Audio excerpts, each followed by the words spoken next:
Tanya tentang tips berjimat cermat. Okey, tips berjimat cermat ni pertamanya orang tidak akan berjimat cermat kecuali dia tahu kenapa dia perlu berjimat cermat. Artinya kena ada ilmu lah. Okey, pertamanya belajar ilmu kewangan. Bila kita belajar ilmu kewangan, kita nampak apa yang perlu kita lakukan.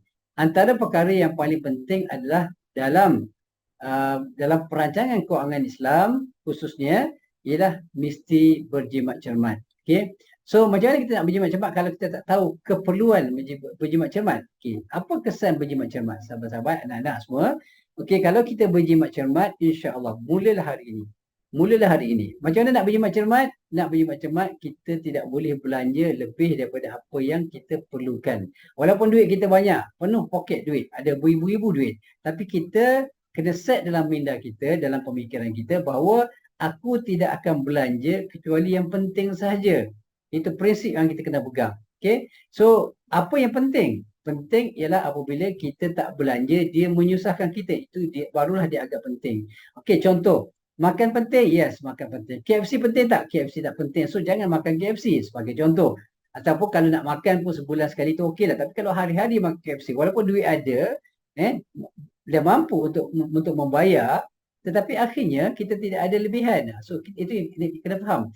Jadi dalam perbelanjaan, bila kita jaga cara keadaan belanja kita belanja dengan berhemah, kita belanja apa yang perlu saja, maka insya-Allah akan ada lebihan. Itu yang kita kena faham. Kita kena cari lebihan dia. Bila ada lebihan, maka adalah peluang kita untuk membuat pelaburan. Bila ada pelaburan, barulah kita ada peluang untuk menjana pendapatan yang lebih baik. Artinya kita tidak hanya bergantung pada gaji kita, tetapi duit kita dah mula menjana pendapatan untuk kita.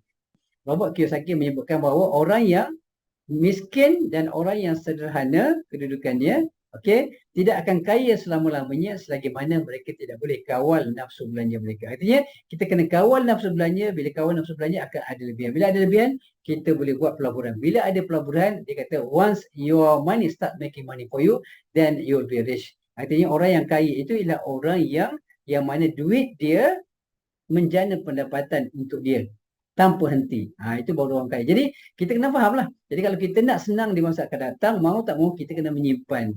Jadi dia punya CV mudah macam habis kata tadi. Bila kita simpan, bila kita berjimat cermat, kita ada duit simpanan. Bila ada duit simpanan, kita boleh melabur. Bila kita melabur, peluang untuk kaya itu ada di sana insya-Allah. Okey. Jadi kita kena letak dalam pemikiran kita bahawa kita tak nak susah dia akan datang, di masa akan datang. Kita pasang cita-cita untuk jadi jutawan sebagai contohnya, insya-Allah dan salah satu sifat jutawan ini adalah orang yang sentiasa berjimat cermat, mereka tidak akan berbelanja kecuali jika perlu sahaja. Jadi letakkan, pasakkan dalam minda kita minda jutawan. Okey?